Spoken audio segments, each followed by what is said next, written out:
What's up, everyone, and welcome to this week's episode of the Pit Therapy Podcast with me, Trevor, and Kyle. And we're back with interviews, and I am stoked for this. Vinny, my man, funeral language. What's up? Is it Best Noodles in Town? Is that It the is other best band? noodles in town, baby. Yep. Best Noodles in Town? Hell yeah. It's a sweet name, So, honestly. it really Thank is. you. So listen, man, I've wanted to do this for a while now. There is a small number of you guys who are doing the solo guy, chaotic band sound right now. You, Pipe Bomb, the Chapel Fire. Like, I'm It's the sure there's trifecta, more. baby. The trifecta, right? I'm sure there's more. But I am pumped for this because I have so many questions Hell yeah. about what we're doing here. But Nice. really quick, before we get this kicked off and everything like that, tell us just a little bit quickly about you, your background. You're coming out of Indianapolis, correct? Yep. Just give us a quick synopsis. Oh my God. Quick for me is going to be tough. But yeah, so I live in Indianapolis, but I'm from Michigan that has a killer heavy music scene and has for a while. But yeah, I'm a one-man show, funeral language, and I've got a record coming out on January 20th. And I've put out an EP earlier this year called Cirque. It's got 3 songs on it, and that's kind of where you'll find me, like finding this sound that I'm like growing into. I did put out a record a couple years ago called None of This Was Supposed to Happen, and it's fine. I had to start somewhere. But if you're looking for the Every Time I Die, the chariot sounds, that's not it. So I have been playing music since I was like 10. I started on drums when my brother got a guitar. That was the natural, next step for me. Well, if you have a guitar, then I guess I'm playing drums. So Is brother older or younger? older brother. Yep. Of course. Yep. So older brother says, "Screw you, man. You are keeping beat for me. You are keeping the rhythm. Yes. I'm the one who's going to be up there soloing and stealing the show." So of course the younger brother gets put on the drums. 100%. And he is like, he's the showman. If anyone thinks like I'm showy or crazy or whatever, like just wait till you meet my brother. He's in a band called Tongue Cutter. Check them out. They are a killer, mathy, grungy, dirty. I think they're on the same label as Missouri Executive Order 44. Have you heard of those guys? Yeah. Kind of the similar sound. Real dirty, real sick. Anyways, Addison can get his own podcast. So I was sentenced to a life of playing drums for him, and man, we played together for probably over a decade, and grew up and moved away and all the things. And I just grabbed like a pod farm, and I think I had an Ibanez, like the lowest level Ibanez guitar, and just started plunking around at home just for something to do. Started writing songs probably around 2011, just your classic metalcore. Wasn't really like the ETID style, more probably like Misery Signals, As I Lay Dying, all your classic like 7/9, all that shit. And then I went through a divorce and started drinking super heavily, and came out of that the other side and was like, I need to buckle down and start writing music. And so I just went into it full bore, and I had a little collection of songs that became the first record, and I got that out of the way, and I got a new guitar, this LTD that's in all my videos. And once I got that guitar, it was over. That thing just writes different riffs. And it's like, I don't know if you've experienced it before, when you get an instrument and you hold it and you fucking know, like, that it was made for you. And oh man, it was over after that. And that's really when I started to craft sort of the sound that you guys have been exposed to. And it's just so much, I'm just having so much fun. So yeah, that leads me to here and now. I'm just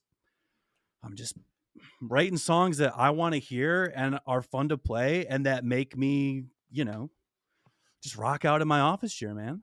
Sick, dude. So coming out of Michigan, were you like near Detroit? Like where are you from in Michigan?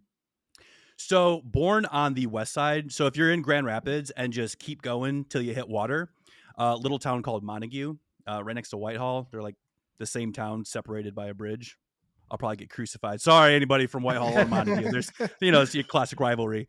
But then went to high school on the opposite side. My dad was a pastor, so we moved a ton. And I went to high school in this little village. Technically, there's like 300 people. When we moved there, they still had a functioning one-room schoolhouse. So living there, music was like an absolute godsend. My brother and I, our folks built us a studio in the basement. Oh, sick. And oh, dude, it was so awesome. I mean, it was nothing fancy, but it was ours and it was our space, and we got to do, what we wanted and be fucking loud and be boys and make some ruckus. So, living in a little town like that was, I mean, we had to have that. I don't know what we would have done without that. Were your parents like okay with delving into heavier music, or did that come later? Loved it. We Cool. could have we Really? could have played anything. I mean, I wouldn't say that they're like super into the heavy stuff. Yeah. But they liked it because it was us. They liked it because it was their boys, Sure. Unbelievably supportive. And they have a killer, taste in music. We were brought up on the Beatles, Alan Parsons Project, 10cc, stuff like that. And, just excellent songwriting. But I had to take it a little heavier. Yeah. No, But I I'll mean send my dad, like I'll send him everything I'm working on. And I know he hates like the screaming, but he's gotten to a point where he can appreciate Yeah. the song for what it is and the guitar work and the structure and everything else. And he's pretty stoked on the new stuff, which which is funny to me Cool. because completely out of his Yeah. wheelhouse. Yeah, we talk about our parents a lot on this because it's like it is a part of like how we got into things, and my dad was same thing, like huge into music. I grew up on all the classics and stuff, and he never liked the music we got into, but he would always say, if I was your age at this time, I would be listening to the same stuff, right? Because Nice. Yeah. to him, like the classics when he was growing up, like his parents were like, this is Satan music, and it's like the calmest like rock nowadays, but he Right. just Right. like he was sneaking off going to shows, and we were sneaking off going to shows, and he was like, it's the same feeling, it's just different music, Yeah. So. 100%. Yep. Hell yeah. So, did you guys have much of like a live local scene back on that side of Michigan? Kind of. Kind of. I remember playing. Oh fuck! Do you know Josh Schneider? I think his last name's Schneider. He has Random Awesome Studios. He was in the band Besieged. Does that ring any I know the bells? band Besieged. Yeah, I remember playing shows with them. They were from the east side of Michigan, and people tried to get stuff together, or like La Dispute. I remember playing with them in some like Oh, sick. in a little like community center. Shows like that, like churches, community centers, VFW halls. They weren't packed. They weren't super well attended. Or like my brother and I played a show in his church's school's gymnasium, Sick. which was sick. And Yeah. but they weren't anything like crazy. But the west side of Michigan really, really was thriving when I was there in, let's see, that would have been 07 to 2011. And it's still, man, I still see tons of bands coming out of Michigan that are just crushing it. But yeah, in the The reason, cornfields, not so much. the reason I ask is because you have Detroit so close to you. So I'm just wondering, like, what kind of tour packages are coming through, getting all the way to the west side, or are they hitting Detroit and then just bypassing Grand Rapids? Or like, what is that kind of dynamic being close to like a major hub, right? Like a Yeah. lot of heavy music is going on in Detroit. And at this time you have, what is it? Tied Down Fest is up there that Okay. they Yeah. do up in Detroit. So like, it's kind of a central spot. Yeah. I'm curious at how many bands are hitting both cities when they're coming through. I'd be curious to know now, because I think when I was there, it favored Detroit, but Grand Rapids in the past like 20 years has got, like, right when I left, I went to Grand Valley. So I was right downtown in Grand Rapids, and they've had right at that time, they really started to come up with some new venues. uh 20 Monroe Live. The intersection has broken into a few different rooms. And so, yeah, I almost wonder if maybe folks are going to Grand Rapids more now. I mean, I think they are. There's tons of killer venues there.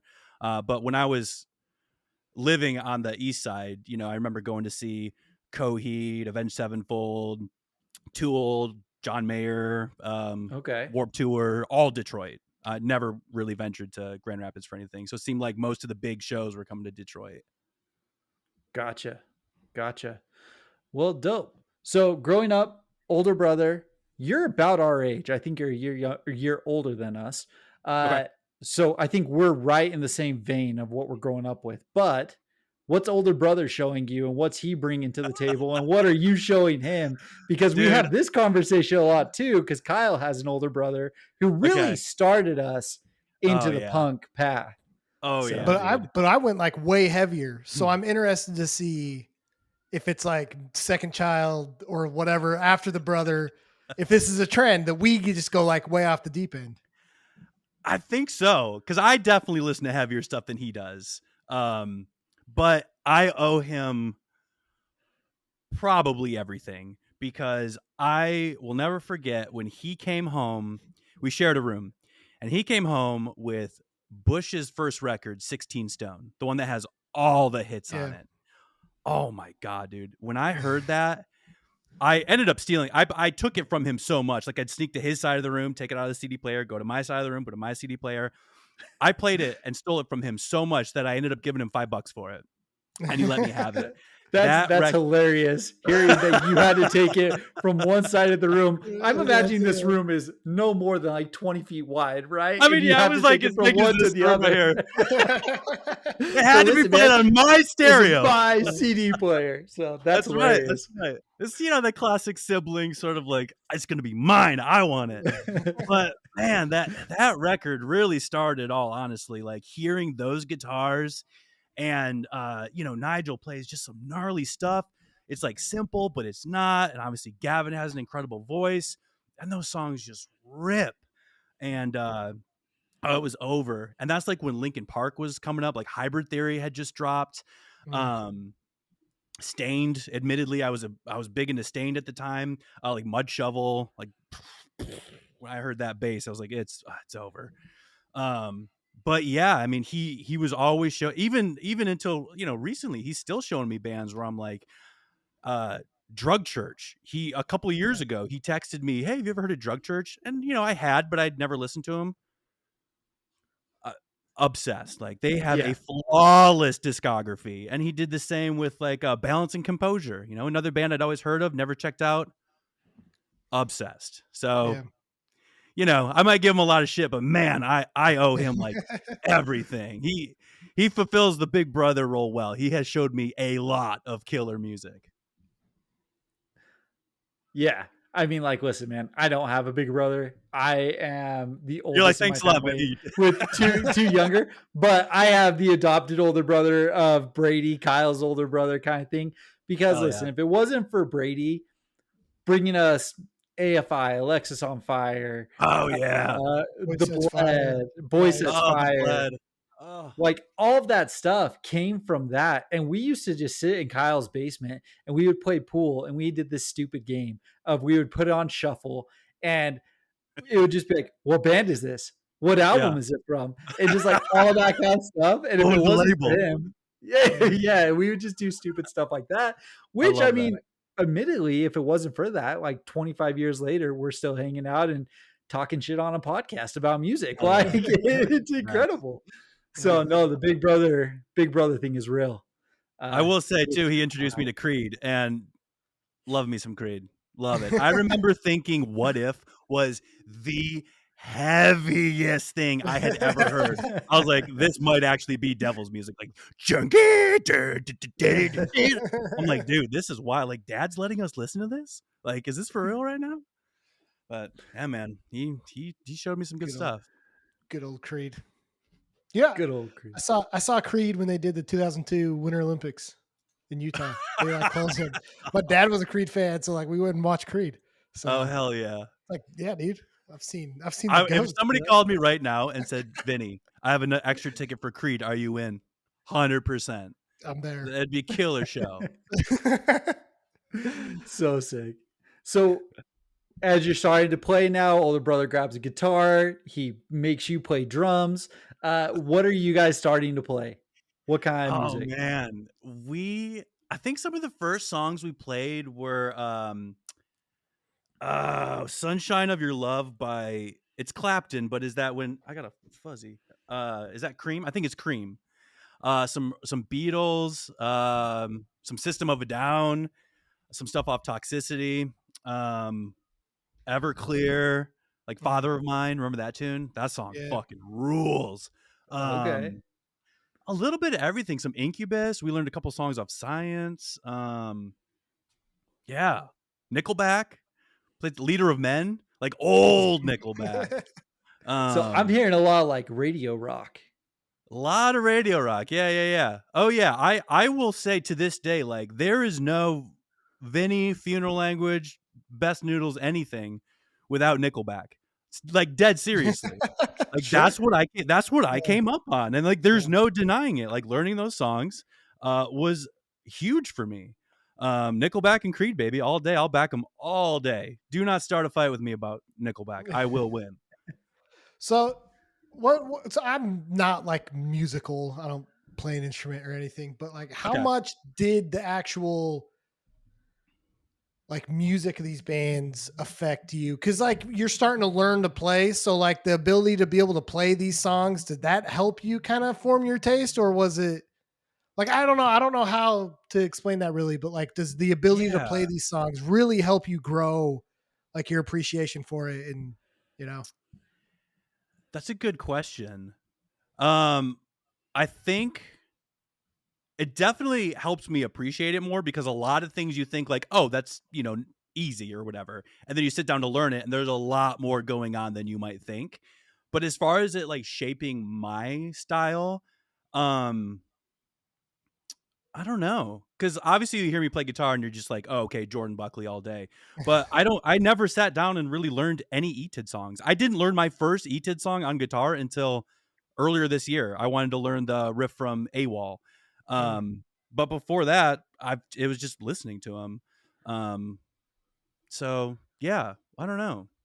I was going to ask that because obviously this chaotic southern sound, it's very unique and it's very particular, right?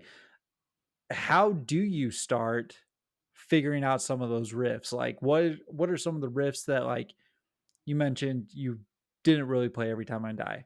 Was there Yeah. a specific band or a specific song that you did learn where all of a sudden you're like, "Oh damn, there's the southern flair. That's what I like." I I really don't set out to learn other people's songs, and sometimes I feel like I want to just because I think it'll open up more doors for me. Mhm. But if you were to give me a guitar and be like, Vinny, play, a Comeback Kid song or a Misery Signal song or whatever, like huge bands for me, I couldn't do it just because I don't know, it just never wasn't important to me to learn someone else's stuff. And I just think that guitar has different riffs built into it. And once I got it, I truly, I'm a firm believer in that the instrument sort of guides you. Like I will play different things on that than I would on my uh Ibanez Destroyer. That thing is fast. I want to play speed. I want to go quick. I want to move around a lot. And that guitar, I just want to write beefy, southern, chaotic. Like it's just in the instrument, I think. See, but I this could is be what's totally off interesting to base, me. but No, But I this is mean, what's interesting to me. Like, listen, like I dabble on guitar. I pretty much play my acoustic guitar at this point. But we had like a stupid metalcore band in high school and stuff like that. I guess I'm not musical enough to be able to write. Because like if I say, hey Vinny, pick up your guitar and give me a southern riff, you can pick sure. it up and give it a southern riff. If I was to say, give me something that sounds semi like Comeback Kid, you could probably give me something that sounds semi like Sure. Comeback Kid. How long did it take to get to that point? What were you playing building up to that point? Because I don't think you're just like, man, maybe this is we a could be sick talking to like Nickelback riff. I'm gonna go ahead and I'm gonna play Comeback Kid. Like it doesn't correlate. You know what That I like was mean? the yeah. exact transition, though. It really was. Here's But look at these that's what I'm photographs. curious. I'm gonna go home and play Wake the Dead, you know. It's It's not incredible. that far off, honestly. Man, I Our don't know. dumb minds just can't comprehend. So That's a really good question. Man, I Like, I'm don't just really know. curious because it's just Yeah, like, I'm like, I want to get back into playing my guitar and I want to learn some of this stuff and everything. But literally, I can't even process right now, like just something coming out of me without yeah. some sort of template behind it, which for me would be having to learn yeah, some songs, you know? and I don't.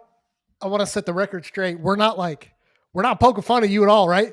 Me and Trevor suck at this stuff. So like to us, it's like we're so impressed by your ability to be able to do that, right? Like I think that's the point we're trying to make is like that is such an incredible talent and like kudos Thank, to you that thank you you so can much. do that And I because didn't take it the we other don't way, work that way. by the way. Okay, all right, just making sure. You're good. Well, I mean, maybe you should have. We were talking shit, so. All right, fair, fair. You know, I don't know. I'm like fighting the urge to like go grab it. I won't. I won't be that guy. Um, I I think over time I just sort of built up a little bit of repertoire of I know like certain chords I like. I know like the Dillinger chord I always go to. Uh ETID has two different, maybe three different panic chords they use all over the place. So I've picked up those things as to like pepper into my own playing. And I love like half steps. So I don't know. There's like moves that I know I like to make on the Mhm. fretboard. And so, and I think being a drummer first, I think I play the guitar like percussively. I get a lot of shit for like there's only ever one finger on the fretboard at a time, or the dude never uses his pinky or whatever. Like it doesn't. I don't give a shit.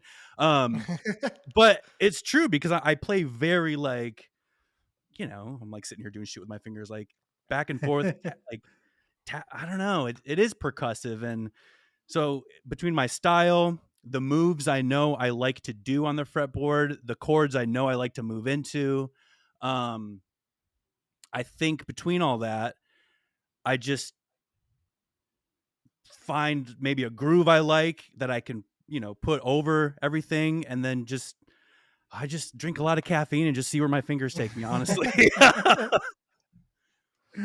And I Well, try to go dope. by Jordan Buckley's sort of idea of when I sit down at the guitar, I try to think what will make people lose their fucking minds. That is always in the back of my head when I'm writing a riff. Like, and if it Okay. doesn't make me, and here's the other thing too, not to go on off on a complete tangent, but like I catch a little bit of heat sometimes, like that I like act, for the internet. I tone it down for my videos. I don't think you guys understand. Like, if the riff doesn't make me like, if I'm Yeah. not bouncing in this chair or like just head banging like a lunatic, then that's not the riff for me. Somebody else can have it. It's Dude, gotta make me lose it. yeah. And The so when I people talking record that shit. stuff, like, I usually record it soon after I write it, so I have that new Mm, love for it because I think people I think it translates. Like I think if I'm stoked, how is somebody else supposed to be stoked on a fucking riff if I'm not stoked about it? yeah. And I try to be Yeah. stoked on it. It's fun. Like why else would I be doing this at 36 if I wasn't getting stoked on it? Fair. So my two It's cents. I was just gonna say that like the people talking shit on it have clearly never experienced like an Every Time I Die or The Chariot or Converge or any of these Right. chaotic stuff to where like those guys are going nuts, the crowd are going nuts, and it's because that sound just like does something to people, like it is pure chaos and like insanity, and that's what it's Right. supposed Like to be. So how can anyone you saying that to you is like insane, and it's few and far between, but it does come up and I'm like, listen, you can think it's acting, but like I- it, I feel lucky. Like I get to feel this that deeply. Yeah. And I think another thing too, like I think some people just don't feel music, which is Mm. insane to me. Yeah. I took my daughter to a Tate McRae concert, whom I love, by the way. I love me some pop music, okay? Fine. But I'm standing like way at the back. We're at this big, huge like amphitheater. I'm at the back. She's up, doing her thing. And so I can see everyone. And I'm moving, I'm grooving. It's a great beat. She has a great voice, though, and there's a whole production, like a pop show production. I'm rocking out. I'm feeling it. And I'm looking around, and people are just standing there, I'm like, fucking how? How is your foot not moving? How is your head not moving at all? I can't comprehend it. It's crazy. So I think it's those people. Interesting. Okay. So this is going to sound like talking shit, but I Do it. promise it's not. Okay. Which is what somebody says when they're about to talk major shit. Right? It's like saying, with all due respect, and then just saying the most out of pocket shit ever. You sound like a Trump supporter. No, I'm just kidding. Oh, no, I'm just kidding. I would love it. Okay. We're not going to go politics. I'm just kidding. Okay. So you mentioned Jordan Buckley saying like writing riffs that people just have to fill. Yeah. As a one-man band playing this sound, how can you... I'm going to sound like an asshole, but how can you stomach not playing this live for people to do exactly what you're saying? Are you saying like I can't stomach it. It makes me sick to think about never playing these songs live. I'm dead like serious. I wonder if that's part of the why people come off like that, right? It's because it's like, oh, you just see a guy in his bedroom doing that. Like, right, yeah. if you were doing it on stage, like probably no one would.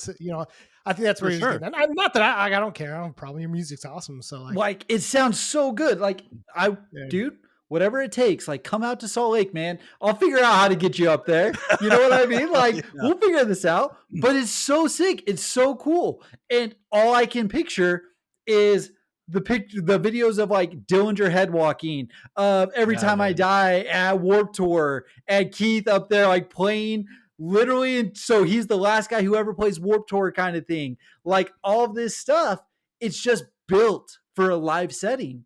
And so like this is why I was so curious at talking to you, is because you, Pipe Bomb, the Chapel Fire, like this music is meant to be played live. I feel like, you know what I mean? 100%. Yep. And so I'm curious now your take. So now you have to say though if he came off as an asshole or not. So yes. So Trevor's clearly an asshole, as everyone can see by that. No, I mean you're right. These are live songs, especially this new record. I mean, front to back, it's just 22 minutes of I put my foot on the gas and I don't stop. And it's a fucking live record. And this might sound ridiculous, but it's like it's what I think about every night before I go to bed. It's usually what I think about like very soon after I've had some caffeine in the morning. I'm constantly thinking about these songs live, and I'm thinking about how they're going to translate live, and it's going to happen, right? But my whole thing with this is it needs to be the right people. And I'd rather have someone behind the kit, on bass, on second guitar, who has passion, who will throw it. Like, I don't care about your technical proficiency. I can teach you the songs, but you have to have heart. And because of that, I'm like, okay, well, I want my drummer to be Dane from Michigan. I've known him for years. We gigged together back in the day. He's an inspiration to me. He's killing it. He's out with the fucking Verve Pipe right now. I'm like, dude, what the fuck is like? I'm like, come play heavy music with me. And on bass, I'm gonna have my brother. We have built-in trust and chemistry and everything already. So I wanted to bypass all the shit of like building trust in a band. And I'm like, I need to go with guys who I know, like the back of my hand. And so at this point, really, I just need a second guitar player, which I'm working on. It's close. So after the record drops, my whole thing, I'm spending all of my time learning how to scream these songs and play them on guitar because it's fucking hard. It is hard. It's a lot.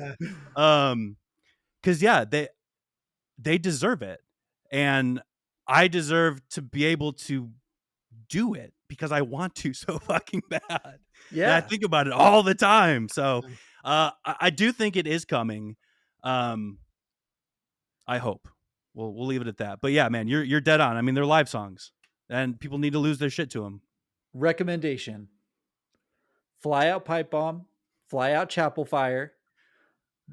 You guys do like 4 songs each. and you just play each other's songs. So that has been suggested. Okay. Because I know Mitch from Pipe Bomb, he plays bass and Plead the Widow's Cause, so that's bass Yeah. covered. Ryan obviously is way better at guitar than I am, so he's got guitar covered. Yeah, and then we just need to fill in drums. Just rotate. Crazy. That would be crazy. That'd be see. hilarious. That'd be an easy tour. You get 3 bands, 3 people, 3 dudes. Exactly. Yeah, great. You guys all just again play like 4 songs. Like there you Yeah. go. You got like 40 minutes of it covered, and then have a couple local openers. We could be home and in bed by 9 o'clock, man. Like that is like the ultimate old dude tour. Like, come on, Vinny. I met you. I know your age. All right. You don't want to be out past 10. Not at all. Not at all. Okay. We'll see, man. So just keep a good thought for me, and I think it's gonna happen. I just got to get my act together, man. Playing some of these songs and screaming those parts is Hard. a lot. So It seems like it. So I'll figure it okay, out. cool. We got through like my big question. Something that came up that you mentioned earlier. You're the son of a pastor. Yeah, Are you still religious? not at all. Not at Okay. all. Not even. What was it like? What was it like though growing up with that? And like, we came through like the Christ core stuff, all that kind of stuff. Oh, did yeah. you have that sort of phase? Oh yeah, I love like Under Oath and stuff like that. Aaron Gillespie. If you listen to my drumming, I've stolen so much of his shit. So much. Love that dude. Huge inspiration. But that was just because the music ruled. Like I love me some Under Oath. I never really. Dad was very, very chill for a pastor. He let us live our lives. Like I got to, go and be an idiot teenager and live and not be, sheltered or anything. And he was there for me when I fucked up. He was a great dad in that way growing up. He was, you hear pastors' kids, it's either they're very sheltered or they're like wild. I think I lean wild, but it wasn't like anything crazy. But yeah, he definitely monitored a little bit of what I listened to, but it wasn't too bad. You didn't ever have to like, so like I grew up super religious and everything like that. Okay. And my mom would not let me listen to things. So I'm sitting there being like, but mom, they're talking about Jesus. Like it's so much better than the stuff I could be listening to on the radio. And so like, She's but they're screaming. I was like, okay. But they're screaming. Well, anyways, here's fighting the devil. Yeah.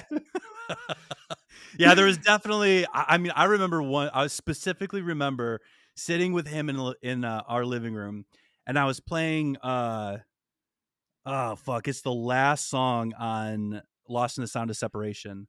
Too bright to see, too loud to hear, too bright to see, or something. Anyway, It's this beautiful song with this massive ending, and Spencer just comes in screaming, and I'm like, "You don't think this is sick? Like you aren't getting goosebumps?" And he's just like, asinine, absolutely asinine. I'm like, whatever, okay. Or I remember we were watching Kimmel or one of the late nights, and Finch was on, and they were playing What It Is to Burn. Yeah. And dude, when Shay bites, when he let that out, my dad was just like, and I was like, fuck yeah, this is sick. He was not having it. Not having it. It's like, all right, man. Agree to disagree. No, that's awesome. So when did you move down to Indianapolis? Oh man, let's see. I moved here in 2015 or 16. This is in the booze era, so it's a little cloudy, but I think I've been here for like 8 years. That seems right. 7, 8 years. Okay. I don't know. Something like that. Yeah, let's go with that. How's the scene down there? It's fucking sick. It's awesome. There are so many good bands that it's like absurd. And for the first time in my life, I'm like actively seeking out going to like shows. Even as like an older dude, I'm like, these bands are so good. I would be stupid if I did not go to these shows.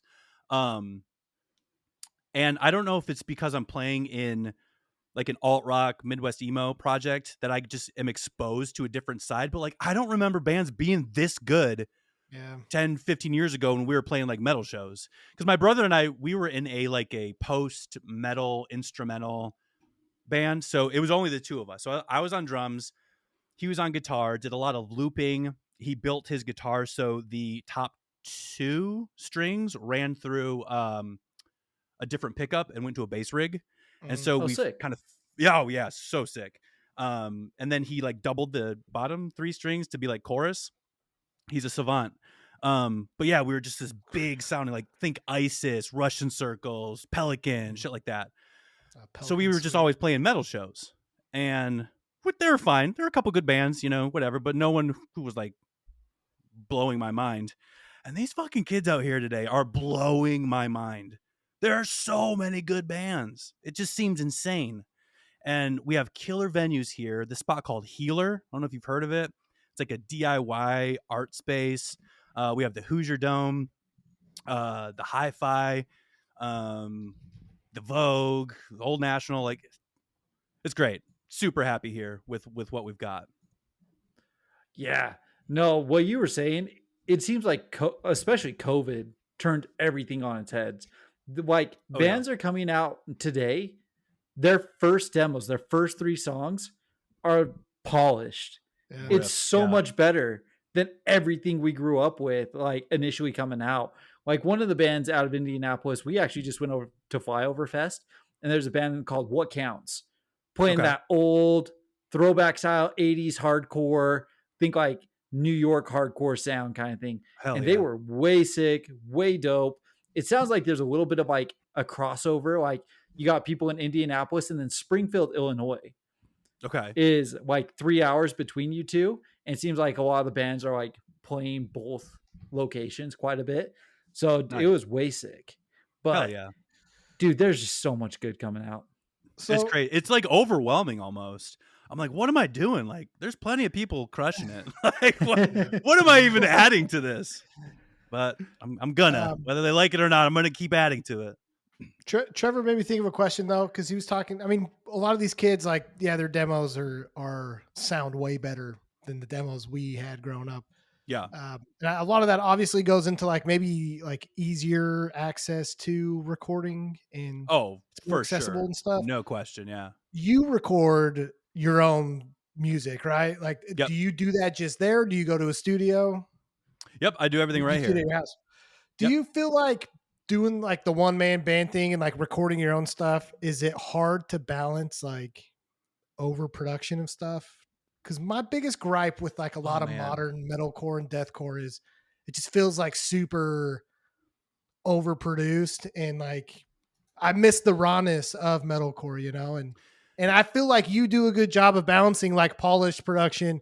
It sounds good, but it doesn't sound like, oh, I'm never going to be able to play these live because I can't backtrack enough. You know what I mean? Right. No, 100%. So, a couple different things. I'm going to take 2 questions out of that. So, being the one man band thing, it gets tough. I don't have other people's ears to be like, I'll be doing a mix and I'm like, I can't tell if this is sick, if I'm ruining it, if I've gone too Mm, far. I do like the freedom to make all the creative choices, but yeah. then again, it's nice to be able to lean on somebody else. But at the end of the day, I think I love being able to have full control over it. As far as like overproducing it, I am with I detest. I think I can even say strongly enough. I hate the super produced modern metalcore. It's soulless to me. Yeah. And there are bands just crushing it. And I'm stoked for them. I'm stoked for what they're doing for heavy music, but I just don't like the way it sounds. And so I have tried to like make like I love the Bleds first record. Like Mm, Past the Flask. That yeah. record to me is like the perfect sort of representation of like it's raw but still sounds really fucking good. Or like old Number 12 Looks Like You I listen to a lot. And it sounds like Yeah. shit, but I like it. So I do try to Like I'm guilty of like mixing my guitars way too fucking loud. I just like loud guitars and just gritty vocals, and I'm trying not to overproduce. I don't even know if I'm capable of overproducing. I don't know if I'm quite there yet, but Yeah. you know, I want it to be listenable, but I don't want it to be like, you know, I put in some elements that would have to go through a backing track technically. Like there's tons of tambourine, there's some like organ tucked in there, but at Sure. the end of the day, I could get away with taking, you know, my 5150 and a drum kit and showing up somewhere, and you really wouldn't feel like you were missing something from the Yeah. sound. And that's what we want to hear. We want to hear someone who can get up there and just play the riffs, right? Yeah, Because like, listen, the tambourine, the organ, that stuff adds when you're listening to the album, when you're listening sure. to it and stuff like that. But if you can't get up there and play the riff, Yeah. like that's the killer. You know what I What are we mean? doing here? Yeah, and Yeah, I think exactly. especially my shit, like the riff is the centerpiece. Yeah. And that was something I was kind of scared of when I got all the like a collection of songs together, and all the riffs kind of came from just shit that I threw together for just to put on TikTok. And I'm like, okay, well, now I have all these songs that people seem to be really fucking with the riff without any vocals on it. Now I got to go figure out how to like complement the riff with vocals. And I think I did a pretty good job, but I get scared that people are going to be like, oh, that riff was so sick, and now you're doing that over it. Oh, man, like, Nah. can you just shut the fuck up? Yeah. Nah, man. Send them No. to us, dude. Like we got it. Send them to us. We'll take care of it. It's not, dude. Like, and that's why I asked, because you know, me and Trevor, again, not musical. We have this stupid podcast, talk a lot of shit on stuff. You know, it's just we like the rawness and the realness, and like you said, music to have a soul. That's what Yeah. all this music is about, right? Yeah. And I don't feel like that about your stuff at all. And that's why I asked you, because it's got to be in the back of your mind, right? Because you know, you talk about putting stuff on TikTok, you're gonna hear the TikTok metalcore bands, right? And there's probably a part of you that's like, man, should I be doing that? Yeah. And our No, answer is no, please don't. We like what you're doing, you know? I mean, I don't have any interest in it. Yeah. I mean, we'll just leave it at that. Yeah, that's Yeah. fair. That's good. Yeah. There's a time and a place for it. Like if, you know, I'm in a party and, you know, someone wants to throw like Spirit Box on or something, like, cool. Hell yeah. We get to listen to heavy guitars and hang out. Cool. Whatever. Like it's and a Yeah. killer live show. Like production like that in a live show. All right. This is like, that's pretty sick. But at home, it just falls flat for me. I don't know. Not to Yeah, pick on but Spirit Box. They're obviously fucking killing it right now, but it's just the Yeah. first thing that came to me. you also can't compare Spirit Box to, let's say, I Wrestled the Bear Once, right? Right. Yeah. Like you go old school I Wrestled the Bear Once, that Spirit Box essentially came from, right? Right. Not even comparable. And Yeah. like you were saying, like the soullessness of like current like metalcore and stuff like that, like there's a lot of these bands on, we always talk crap on Octane, but on Octane that we Octane loved Core, their yeah. first couple of albums, and their last stuff, it's unlistenable. Like I can't sit down and listen to it. Yeah. I go back and forth. Like, I get it. Like Architects, for example. Who didn't fucking love Hollow Crown, right? And like Holy Hell and all, and those records are unbelievable. And now they're Octane Core. But Yeah. they're fucking they're getting old and they're I know. making fucking bank. It's like I get it. I get it. You know, if I That's the was in a trade-off. band, would I do the same thing? Maybe. I don't fucking Uh-huh. know. I don't. The truth is like I don't know. Let them do their thing.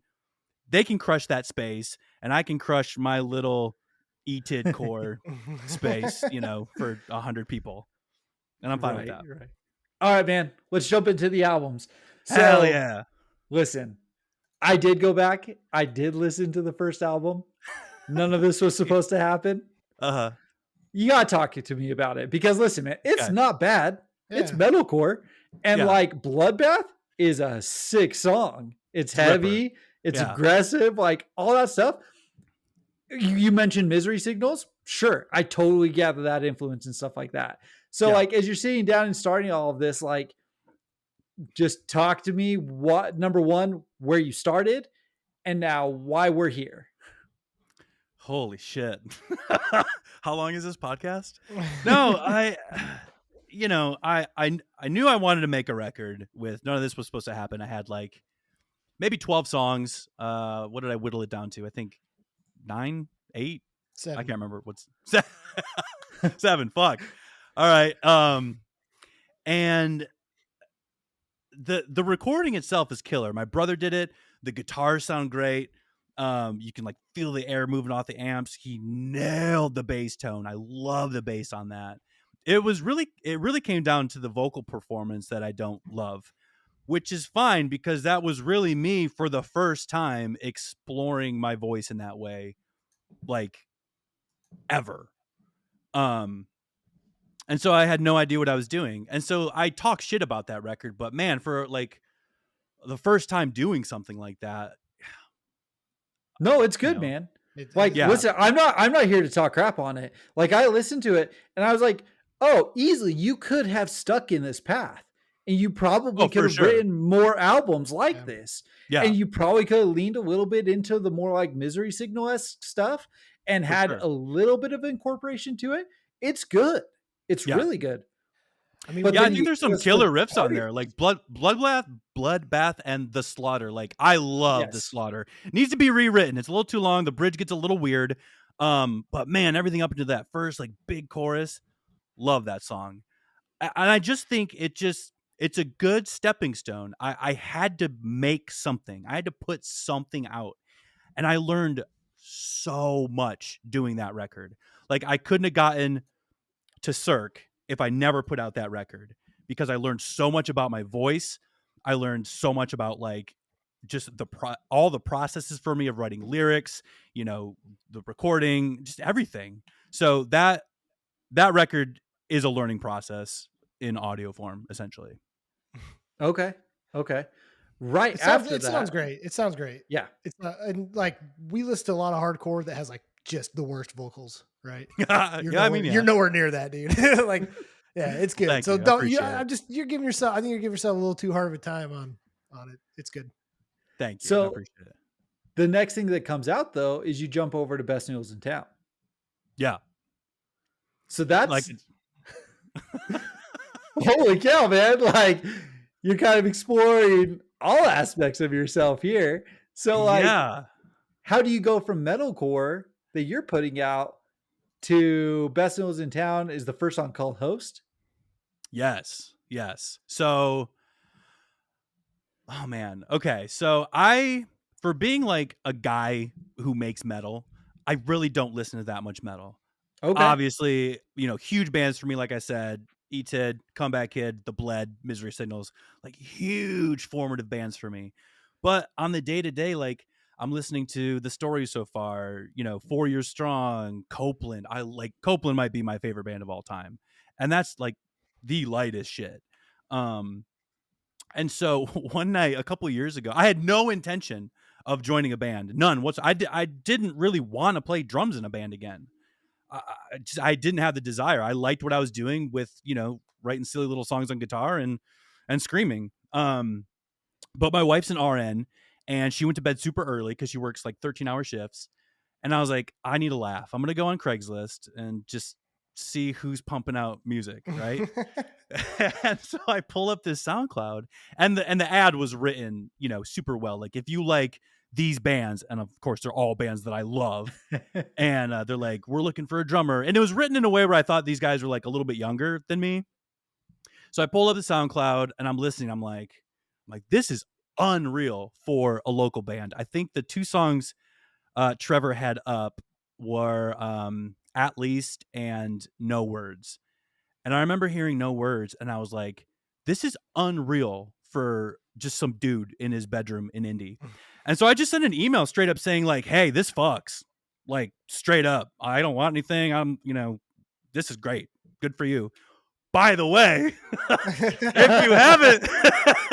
if you haven't found a drummer, which I'm sure you have because this rules, I play or used to play, but I'm like definitely in the elder emo category for sure.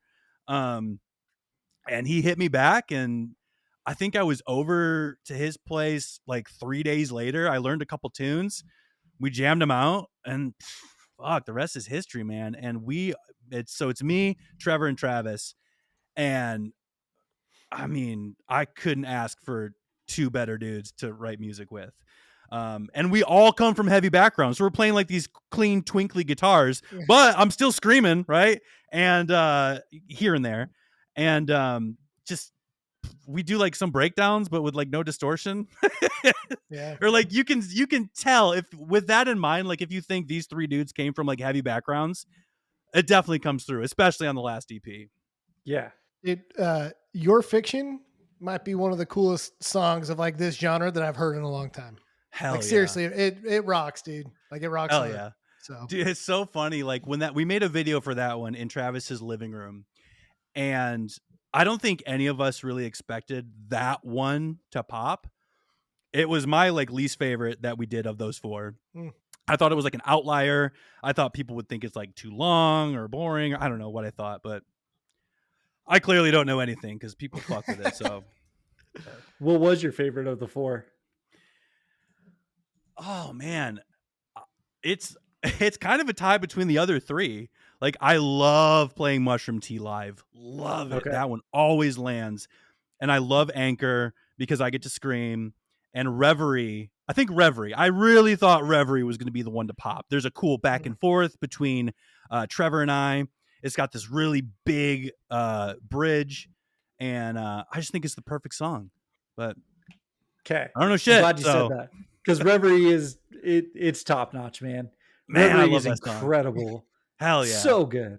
So, Thank you. it's funny because we do listen to a lot of heavy music. We've over the last 2 years, at least I'll speak for myself, I've dove more into like more traditional hardcore stuff, like getting back to kind of the more we talk about the overproduction, pull it out. Just give me something easy, clean guitars, nothing like no filler. Don't give me filler. Just give me something in your face and just stuff like that. Yeah. But then we come across bands like Best Noodles in Town. There was another band we talked about called like In Angles, where it's playing like kind of a similar more mathcore, more mathy, progressive-y type stuff with some of that like pop punk aspects, pop punk flares and stuff like that. Like when you were saying, 4 Years Strong and all that kind of stuff, like that's right up our wheelhouse. Like we love all that kind of stuff. So like it is fun to talk to you where you are in this band and then such a stark difference. Yeah. But literally putting the music out at the same time. Like I love that about like what I call it our genre, our scene can do, right? Yeah. Like how many times are you getting a country artist other than Post Malone doing something other than country? You know what I mean? Sure. Like yeah. it doesn't happen. And I think like I need it. I play drums and guitar like very differently. I do not like to play like funeral language songs on drums. I have no interest. It's not fun for me. It's not how I want to play drums. Yeah. And so with Best Noodles, it's simpler, I'm just more in the pocket more. I'm doing vocals while playing, so I kind of have to take it easy. I don't really love doing a ton of double kick, and so I use it here and there with that. But I'm not a metal drummer. I was, but not really, not anymore. So I like to just hold it down and just hit the drums really fucking hard. Easy beats, but hit the drums really fucking hard. So yeah, I need a band like that to sort of suit my style of playing or what it is now. Sick. Yeah. All right, back to funeral language. Okay. I'm going to combine it. Cirque and the new album coming out January 20th, right? Yep. Thank You for the Dead Body. Fantastic name, by the way. Hell it's yeah, awesome. Thank you. Both of these, so Off Script and Inhumane, you come out of the gate so insanely ferocious on both of these albums. I love it.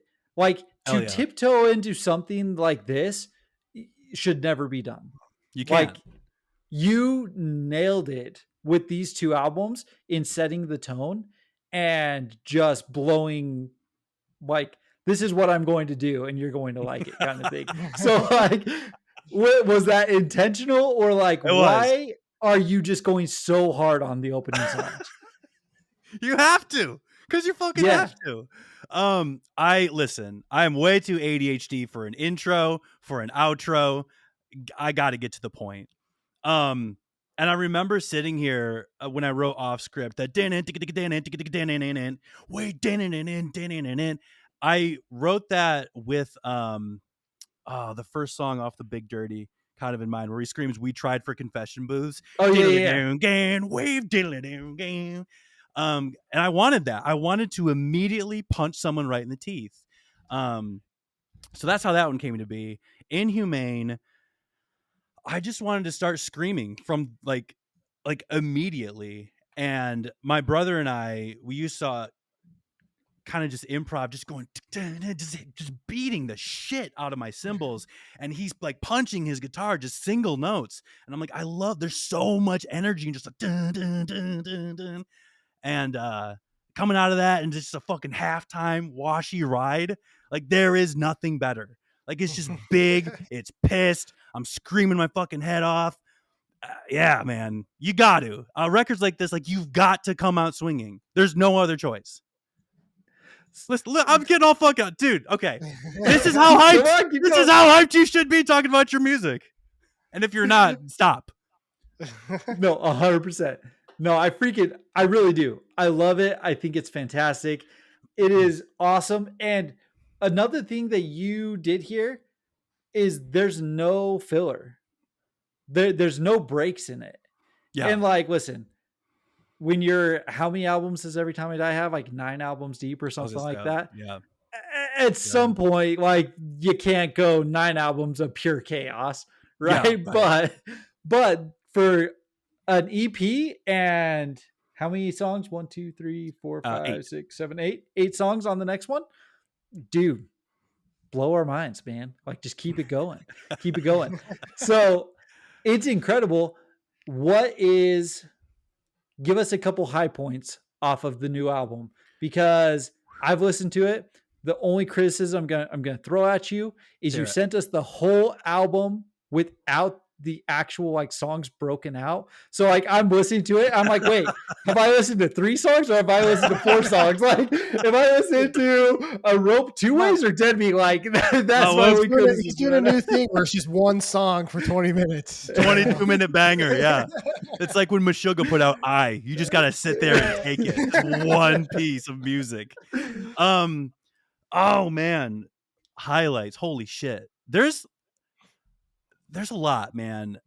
I'm super proud of this record, and I'm really proud of the features. So there's the obvious feature with the Chapel Fire on the last track, Rain Check, and I just love working with him. We have become such good friends. Like, because like when I started like posting regularly, and he blew all the way the fuck up.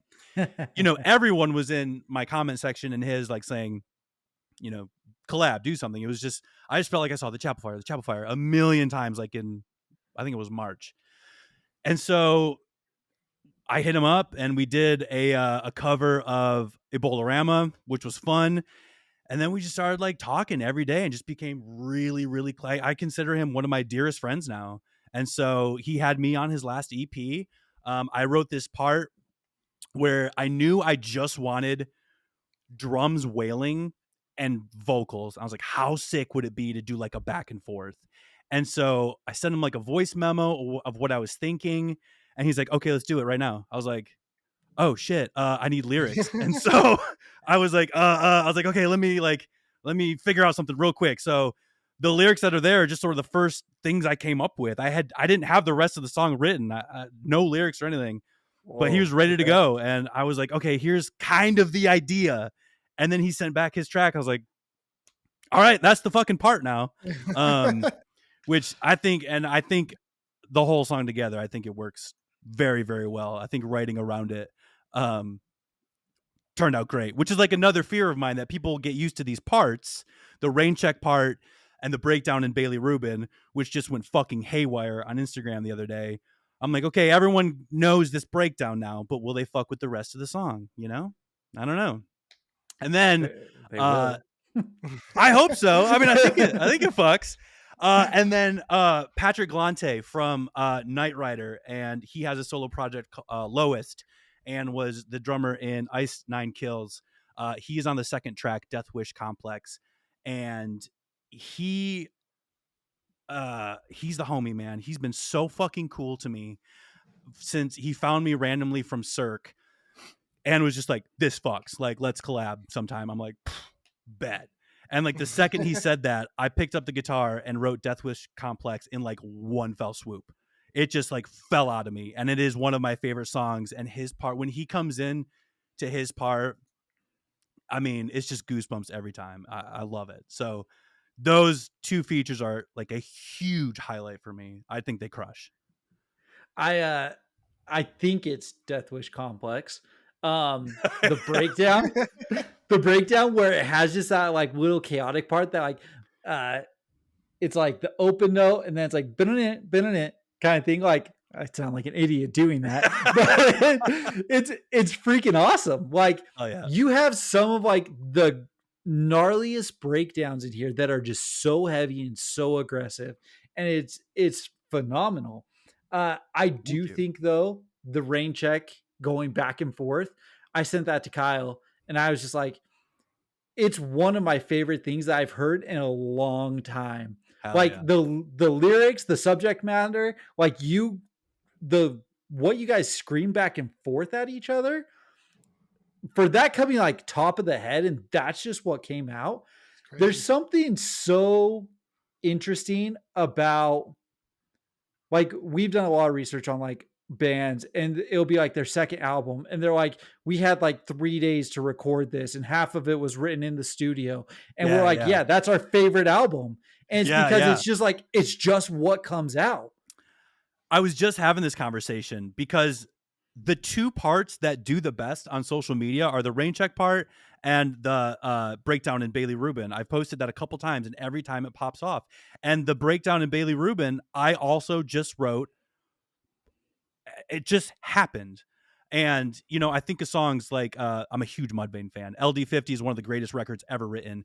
And I remember when they wrote Nothing to Gain, they wrote it in the studio with like 1 day left and they needed another song. And that song fucking rips. There is something to just, I think sometimes songs just sort of happen. And they're these like little moments of like, I don't know, man, like that. Cause my friend Bailey, she was like, you got to write a breakdown that's like, dun dun dun. But that was a text. That was like an Instagram comment. Yeah. And I was like, okay. I was like, hell yeah, love me a dun dun dun breakdown. And so I just picked up the guitar and did that, and the lyrics again. So the way I write lyrics is I'll just sit down with my mic and I'll just make mouth sounds that sort of seem like they fit. So like with Cirque, I was like sitting here I sounded like the dude from B-52s. I was like, like I do that. And so I just like wrote lyrics that sounded like words that should fit there, and then just never changed them. I was like, this fucks. Like, why not? You know, I try not to overthink it. Yeah. Yeah. I mean, those two little spots, and they connect with people. And I think in some weird fucking way, it connects because it was just this sort of flash of, I don't know, it's not overthought, it's not overdone. They're pretty simple parts. It's just passion, I think. Honestly, I mean, they were just straight up moments of like, I'm 600 milligrams of Celsius deep and I'm gonna fucking write something wild. No, that's awesome. So no, thoroughly, man. I'm thoroughly impressed. It's incredible. Like I said, you got to play these live. So I'm super stoked to see these in a live setting. Hell yeah. I mean, if I see them in a live setting, that'd be awesome. But a recorded live setting, like, Yeah. I hope people are going off for it because it is so good and it's so cool. Yeah, man. If you need someone to take pictures of it. He's moonlighting as a photographer. Yeah. Hell yeah, man. Well, dude, any kind of last thoughts as we kind of wrap this up, as you're kind of going into starting to promote for the new album? You got just over a month here. Yeah, I think something I wanted to touch on that you said, just like the heaviness of it, because I think there's like a trend, right? Like who can write the heaviest breakdown? And to me, I think we're like getting away from the point. It's like Mhm. sonically, you can write like I hear some like disgusting tones on TikTok, like dudes that are just like objectively, this is heavy as fuck. But I think like there's still got to be that like to me like the rawness and like I purposefully did not like edit my guitars to the grid. Like the breakdowns, the chugs are not aligned. And I did that on purpose because I think there's something to the like realness adding Mhm. to the breakdowns. Like in Death Wish Complex, it's the down down down down down dang dang dang dang dang. It's just like dirty and like it's like bendy and like and again they're not aligned like and I just did it like you know like to me I think that comes across as super heavy and I'm just going fucking just screaming my goddamn head off over these like kind of just like dirty you know half-timey parts, man, and I think they're heavy as fuck, so I'm glad that connected because I Mhm. think it's heavy. But like a lot of people would hear that and be like, you're in drop fucking C sharp. Like that's not you gotta go way more down, brother. Yeah. Like, Dude, Nah, it's no. man. this is actually super funny because like I mean we've chatted online and stuff, but we've never actually talked before. But you've literally said like word for word stuff that we've said on this podcast multiple Oh, times. that's We hilarious. used to we used to have like a running joke of like bands being like what we used to say, Trevor, that like they're heavy Heavy without being without being heavy, heavy.